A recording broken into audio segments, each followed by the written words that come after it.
जो रिप्रेझेंटेटिव्ह आहे प्रथमेश मीना, त्याच्याकडे कुठल्याही प्रश्नाचं उत्तर नाही आहे आणि राईट सुद्धा नाहीये. कुठल्याही प्रश्नाचं उत्तर नाही, फक्त तो माना हलवतो आणि पूर्णपणे हे ना आजपर्यंत आणि आताही ते लाईट काय नाही करणार हो, काय आतमध्ये जाणार नाही, पत्रकार आहे काय करणार आहे. ते पॅनिक झाले 5 वर्षापासून पैसे भरतात ते लोक तुमच्याकडे, लोकांना मस्तपैकी ऍड करून दाखवलेत 17 लाखाला 18 लाखाला घर आहेत आमच्याकडे, आणि हे असे धंदे करताय तुम्ही शिफ्टिंग करताय. लोक इथे रस्त्यावर आलेत सर, आम्ही जातो आतमध्ये, लोक रस्त्यावर आलेत, त्यांना त्यांचं फक्त राहतं घर बघायचं आहे, त्यासाठी तुम्ही परवानगी द्या ना. बोला अहो तुम्ही ऐका ना सर, मी काय सांगतोय, बोला बोला.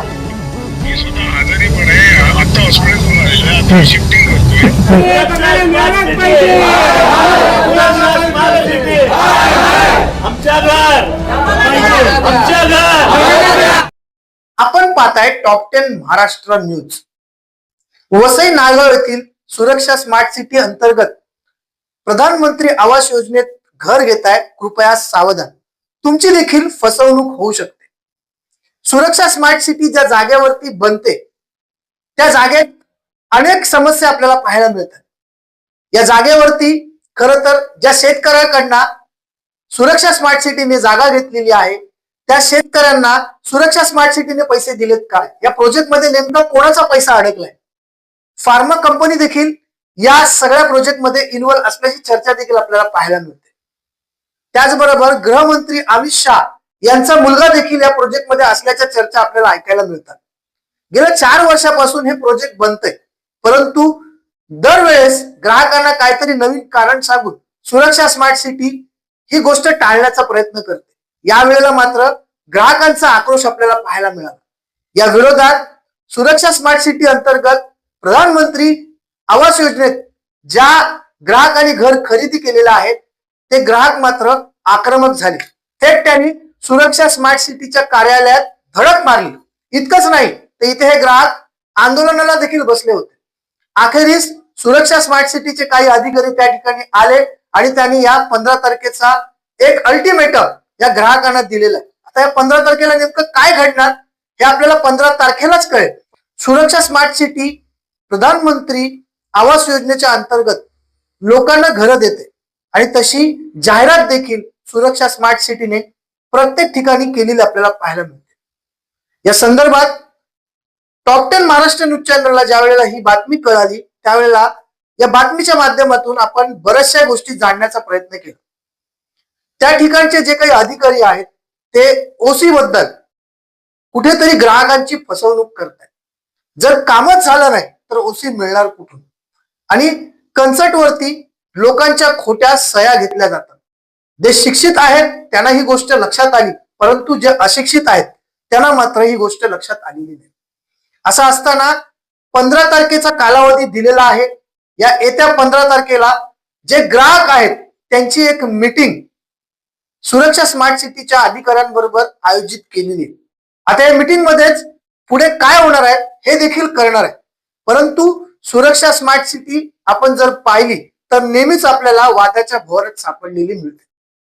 सुरक्षा स्मार्ट सिटी ज्या ठिकाणी उभी आहे ते नायगाव मधुबन या ठिकाणी अनेक शेतकऱ्यांच्या जमिनी सुरक्षा स्मार्ट सिटीने लाटल्या असल्याचा आरोप देखील सुरक्षा स्मार्ट सिटीवरती झालेला आपल्या कानावरती नेहमीच ऐकायला मिळतं. पाहूया या संदर्भात सुरक्षा स्मार्ट सिटीतील ज्या आवास योजना अंतर्गत घर घेतलेल्या ग्राहकांचं नेमकं काय म्हणणं. पाहूया या संदर्भातली टॉप 10 महाराष्ट्र न्यूज चॅनलची ही खास बातमी.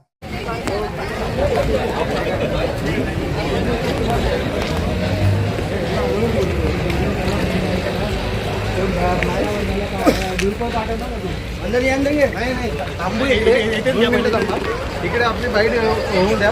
त्यांना त्यांच्या विनंतीच्या हिशोबाने कितपर्यंत सोडतात तिथपर्यंत. आम्ही काय केलं माहितीये तुम्हाला सांगतो. आम्ही आतमध्ये गेलो होतो, हे दादा होते, हे होते, ते एक ताई आहेत, आम्ही सविस्तर त्यांचा एक व्हिडिओ लोक आक्रमक आहेत आणि एकही शब्द त्यांनी पाहिजे तसं उत्तर दिलेलं नाहीये. 2021 पासून 22 पासून हे लोक EMI पे करतात. ठीक आहे, लास्ट पोझिशन डिसेंबरचा होता, अजूनपर्यंत पोझिशन दिलेला नाही. आणि जेव्हा जेव्हा येतात उडवाउडीचे प्रत्येकाला उत्तरं देतात, कारण आमची लोकांची मेजॉरिटी पहिले नव्हती, आता आमच्या लोकांची मेजॉरिटी झालेली आहे. आता तुम्हाला काही लोक दिसतात याच्या 10 गुणांनी जास्त पुढच्या मिटिंगला पण दिसतील, ठीक आहे. पण आमची ही जी लढाई आहे, आम्हाला लवकरात लवकर आम्हाला पोझिशन पाहिजे. आणि आत्ता आमची अशी मागणी आहे की आमचं घर आम्ही जे पूर्ण पैसे पे केलेलं आहे ते आम्हाला आमचं घर बघायचं. आम्ही 95% पैसे दिले, तर त्यांनी त्या नियमाने आम्हाला आमचा फ्लॅट ह्याच्या अगोदरच दाखवायला हवा होता, पण त्यांनी अजून दाखवला नाही आहे. दुसरी गोष्ट, इथे एवढा मोठा प्रोजेक्ट आहे यांचा, आणि एवढा मोठा प्रोजेक्ट असताना यांचा रिप्रेझेंटेटिव्ह फक्त एकच आहे, म्हणजे यांचा मेन CRM हेड फक्त एकच आहे, जो सॅटर्डे संडे सुट्टीवर असतो. इथे फ्लॅट बुक केलेत ज्यांनी ते सगळे नोकरदार वर्ग आहे इथे, आणि त्यांना सॅटर्डे संडे सुट्टी असते म्हणून ते इथे येतात. मग इथला जो हेड आहे त्यांनी सॅटर्डे संडेला इथे अवेलेबल असतात, इथे नसतो. इथला यांचा जो रिप्रेझेंटेटिव्ह आहे प्रथमेश म्हणून, त्याच्याकडे कुठल्याही प्रश्नाचं उत्तर नाही आमच्या, आणि राईट सुद्धा नाहीये. कुठल्याही प्रश्नाचं उत्तर नाही, फक्त तो माना हलवतो. आणि पूर्णपणे हे ना आजपर्यंत आणि आत्ताही ते लाईटली घेतात तो प्रोजेक्ट. आता आम्ही त्यांना आतमध्ये जाऊन विनंती केली की आम्हाला आम्ही आमच्या जबाबदारीवर वाटल्यास तुम्हाला पाहिजे असेल कन्सेंट फॉर्म साईन करतो, तुमची जर सिक्युरिटी म्हणजे सेफ्टी रिझन काही असेल तर त्याच्यावर आम्ही आमच्या जबाबदारीवर जातो आतमध्ये. आम्ही दोघं जाऊन फ्लॅट बघू, पण आम्हाला सोडा.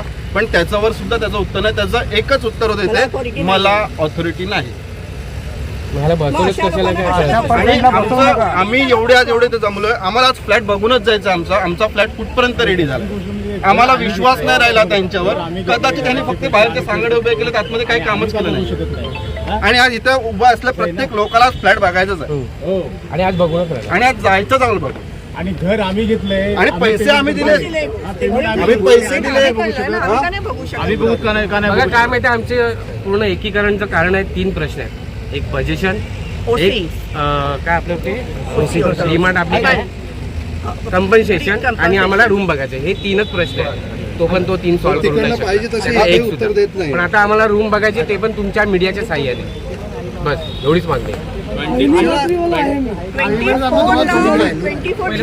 पहिली लॉटरीवाला मी आहे. 5 वर्ष झाली, पेमेंट पूर्ण झालंय, तरी पण अजून काहीच नाही.